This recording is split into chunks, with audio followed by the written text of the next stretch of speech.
কিভাবে কি করে গিয়েছি সেটা তো আগেই শেয়ার করেছি। এখন শেয়ার করছি ওইখানে গিয়ে প্রথমেই আমরা কি কি করেছি আর সকালের খাবারটাও ওখান থেকে কিভাবে খেয়েছি। এই যে রাস্তার দুই পাশে এভাবে অনেকগুলো দোকান আছে ফুলের। আর এই যে ফাঁকা জায়গাগুলো এখানে সবগুলোই হচ্ছে ফুলের চাষ করার জন্য রাখা। আশেপাশে প্রচুর গাছ, আর এগুলো সবই নার্সারি মনে হচ্ছে, কারণ টবে গাছ লাগানো আছে। যদিও এখানে কোনো মানুষ দেখিনি, পুরোটাই ফাঁকা ছিল। এই যে প্রচুর গাছ ছিল আশেপাশে।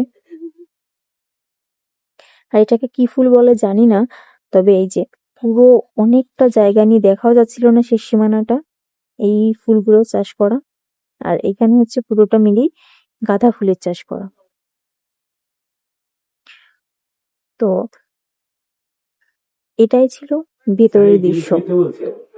বাইরে অনেক কিছুই আছে দেখার মতো, তবে এগুলো হচ্ছে বেশি সুন্দর, কারণ একাধারে এতগুলো ফুল চাষ করা সচরাচর তো আমরা দেখি না। তো এটা আমাদের কাছে আসলেই ভালো লাগারই বিষয়। যে এটা হচ্ছে গোলাপের বাগান। তো আমরা চোখেও দেখতে পাচ্ছিলাম না যে শেষ সীমানাটা কতদূর, পুরো এরিয়াটা নিয়ে গোলাপ চাষ করা। আর এদিকে ছিল সূর্যমুখী, সূর্যমুখীগুলো শুকিয়ে গেছে, অল্প কিছু সূর্যমুখী ছিল, এখানেও কিছু গাঁদা ফুল ছিল। তো একটা একটা করে বিলে যাচ্ছিলাম আর এগুলো দেখছিলাম। আর এই যে আসার পরে এই ক্রাউন গুলো দেখছিলাম, এখান থেকে একটা ক্রাউন নিলাম, সবার পছন্দ মতো একটাই নিয়েছি। এই যে এখন যেটাতে হাত দিচ্ছি এটাই নিয়েছিলাম। তো তখন ওই 11:30টার মতো বাজে।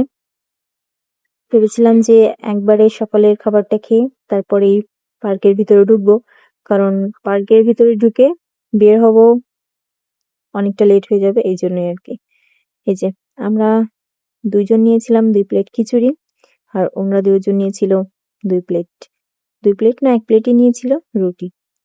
তো এখানে অনেকগুলোই পরপর হোটেল আছে, আমরা একদম লাস্টের যে হোটেলটা আছে ওইখানেই গিয়েছিলাম।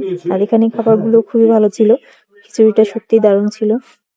খাওয়া দাওয়া শেষে এখন আশেপাশে একটু ঘোরাঘুরি করে পার্কটাতে ঢুকবো। পার্কের আশেপাশেই ঘোরাঘুরি করছিলাম।